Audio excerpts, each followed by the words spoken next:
6 years ago, I completely renovated this RV on a budget, new flooring, peel and stick backsplash, painted walls and cabinetry, all new furniture, pretty much everything. And that video has reached tens of thousands of people that all want to know, is a budget RV renovation worth it? So in today's video, I'm going to answer that question as honestly as I can. We've actually used this RV consistently over the last 6 years. So I'm going to walk you through the entire space room by room, show you what has held up, what has not, what I've had to change, and if I would do anything differently if I was to do this project again. Okay, so let's walk into the space. The exterior, we didn't really do anything to it. You can see like all the decals are fading and everything. I don't know, Sean just cleaned it recently and I think it looks fine. I'm not interested in changing any of that anytime soon, but let's go inside. So when you first enter the RV, you immediately see this main area. So we have a slide out here.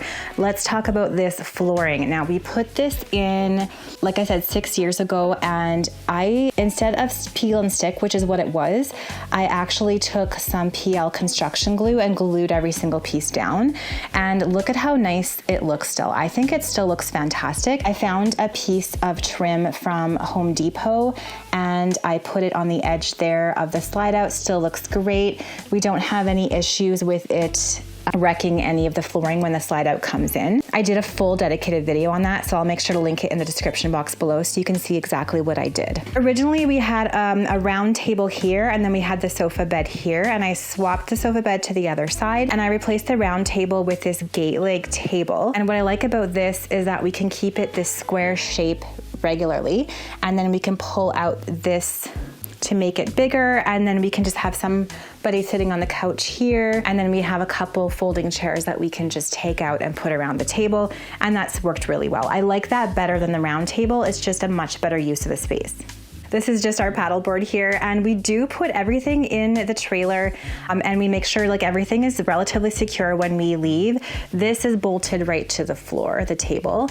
The sofa isn't, but once the slide out comes in, everything is really secure, so we're never really worried about things flying around. Now I took out the original table and benches and the original couch, but I have seen people reupholster those and they look really nice. Instead, I bought this sofa bed that you can open up into a bed. Honestly, we've never really used this that much because we don't often have guests in here, but it's really easy to move out and fold. And this was originally from StruckTube. I don't think they have it anymore. I'm pretty sure it's been out of production for a few years now, but I'll link some similar sofa beds down in the description box below. It's more of a futon style and we really like it. It's nice and comfy. I also completely removed these original window coverings, which I thought were very dated. I simply used these cafe rods from Home Depot and then some cheap IKEA curtains, and I hemmed the bottom, and those have been great. If I was to have more people sleeping in here more often, I probably would get some sort of blackout blinds for these, but we don't need them in here. I found these light fixtures on Amazon. I have a few of these in here and they've been fantastic. They've been really great. The trick with RV lighting is you can use whatever fixture you want. You just have to use the proper bulb for RV. I'll link mine in the description box below. Speaking of lighting, I redid these. This is kind of a fun little DIY where I took the original glass part of this fixture off and I did this fun little beaded thing, and then I glued it with Gorilla Hot Glue to the top.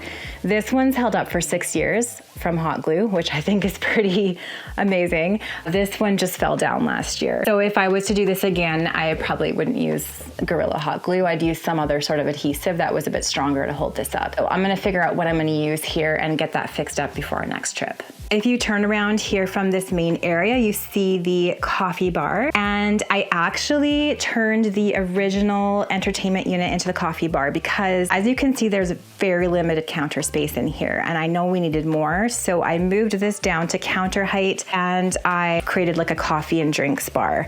This has been fantastic. This has been much better use of space than the original entertainment center, and then we just hung a TV on the wall here. I added a shelf. The TV, honestly, we don't use that much because we're often camping without electricity. So, I mean, that's just kind of something that we use every once in a while. We mounted it with just some regular wood screws onto the wall, and that's been very secure. I did use a peel and stick marble contact paper. You can see my application of this one wasn't that great, but honestly, it's still holding up pretty well. And then I also used a peel and stick backsplash for here. And this I love. I also used it in the kitchen. It's held up great. I spray painted this IKEA rod, and this was before IKEA actually had the brass colored rods, and I wanted brass. You can see originally this was black, but it did not hold up well at all. This is always moving as we're driving, so it's just all scratched off. So I wouldn't do that again. I wouldn't spray paint anything in a camper that has any sort of movement to it. These bins down here were originally from Walmart, and we use these so much. I basically just throw everything and anything in here, and then once the slide comes in, everything here is nice and secure. So that's a nice safe space for me to keep things when we're driving. Now, turning around here from the main area, we have the little kitchen. I painted the cabinets in here as well as the walls. So let's talk about that first. These have held up wonderfully. Like, you can look and see how there's really no scratching, no chipping. It's really easy to wipe down. We have no scratching, no chipping down here. Everything is held up great over 6 years, which I think is actually really amazing. The key here is making sure that you prep the surface properly, so you can sand it manually or you can use a liquid sander, and then using a really nice sticky primer. I'll link to the one I used in the description box below, as well as a proper cabinet and trim enamel. And with all of those steps, mine has held up perfectly. And we're not very gentle with these. Like, we've had bikes, you know, stuck up to these cabinets as we've been traveling. Camping is pretty dirty, so, you know, I have to clean them often, but I am so happy with how this held up. And all the products I used were from Behr, so they were relatively affordable. I also used Behr paint on the walls, and I used the scuff defense paint, which has also held up really well. And I painted right over that vinyl wallpaper that was originally in the camper, and I'm just so happy with how that looks. Now, if you go from this main area here into the bunk room, you can see how this has held up. And I have 3 daughters, so that's why we went with the pink, because they really like pink. I did not use the same paint in here as I used in the main area, and I wish I did. I simply used some chalk style paint in here, and I wish I hadn't, because it's been so hard to clean. Any little scuffs on here has been just a nightmare. I wish I would have sealed it with something after I painted it. Even so, I just wish I would have gone with the cabinet and trim by Behr that I used on the rest. It's just been so hard. Like, this is after washing, and you can see that it still has marks. So I definitely wouldn't do that again. On the walls, I did use the Behr scuff defense, and that looks great. These are decals from, I believe the company is called Rocky Mountain Decal Company, and those have held up really well. I love that I was able to use the original curtains in here. They're blackout, so that's perfect for when the girls want to sleep. And how the decal ties in the green and the pink, I think looks really nice. Now, moving from this main area, you can see all the paint has held up nicely from the cabinetry here. Moving up to here, some of my hardware is falling down. Honestly, only because I used the wrong size of screws, so I just have to fix that. This still looks good. All the walls look nice here. And this is the main bedroom here with the sink. Just used a little strip of this same backsplash that I used in the kitchen and the coffee nook. Decided not to cover the countertop just because I don't know, I kind of liked how it tied in with the green of the cabinetry I used in here. Again, used that same Behr primer, cabinet and trim. That's held up great. Replaced the faucet completely in here, and that looks really nice, I think. And then into the bedroom area, this I think has held up really well. My husband likes to flip this light up because he keeps whacking his head on there.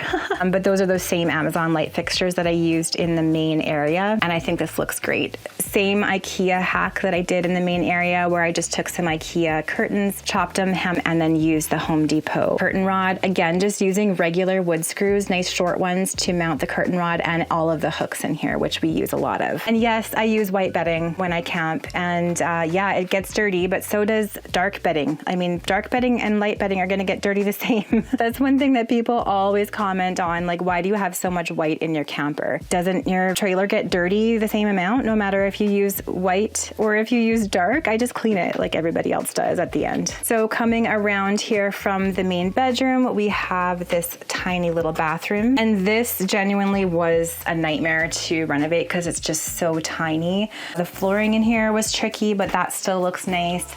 This curtain rod falls down every single time we travel, and I've tried so many different ways to mount it. So if you have any tricks to get that to stay, let me know. The wallpaper here has held up pretty good. There was some lifting though on the bottom, but this was just Amazon budget-friendly wallpaper. So I mean, for what I paid for it, I'm pretty happy with how it's lasted.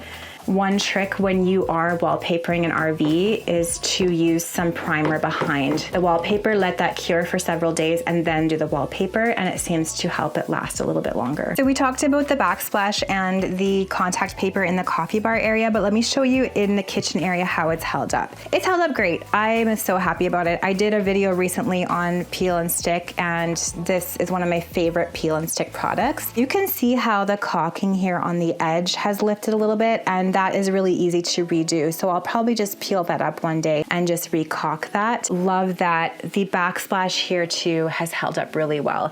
And this is an Amazon product, but I mean, it's one of my favorite ones. It's held up perfectly. Don't forget that we see anywhere from -40 to +35 here in Alberta. So we have a wide range of temperatures, and the RV just stays outside, and this has held up really nicely. I did originally spray paint the original faucet in here, and it just, I mean, it stopped working, which I don't think was related, but it also started chipping. So we just replaced the faucet with an inexpensive Amazon piece, and that looks really nice. That's held up well. So here's my honest overall takeaway after using this RV for 6 years. The things that are actually worth every single penny are replacing the flooring. Ours still looks fantastic. It's been so easy to clean. Doing the peel and stick backsplash, as long as you prep your surfaces, this is a fantastic option. And painting the entire camper. Same thing. The surface prep is absolutely important for this one, as is using the proper paint. The 3 things that I would not do again: I would not paint my faucet or my cup rail with spray paint again. Everything moves around too much and it's eventually just all gonna wear off. I also wouldn't use hot glue for my light fixtures, even the Gorilla Glue. I mean, it did last for a good 5 years, but I would use something stronger to begin with. And thirdly, I wouldn't use chalk style paint anywhere in the RV. The paint I used in the main area was the best combination. The chalk style paint in the bunk room is so hard to clean. One thing that nobody tells you about renovating an RV is just how long it takes. I mean, it's pretty simple and mostly just painting, but you are having to squish in these tiny little spaces to get things painted, like the bathroom, the bunks. You're gonna get absolutely dirty, but to me, it's all worth it. We've made so many amazing memories in this RV together as a family. My favorite one was going all the way down to California from here in the Edmonton, Alberta area. We've made countless camping trips, and I am so happy we bought this and that we renovated it. So if you own an RV and if you've renovated it, I would love to hear down in those comments below how it's held up.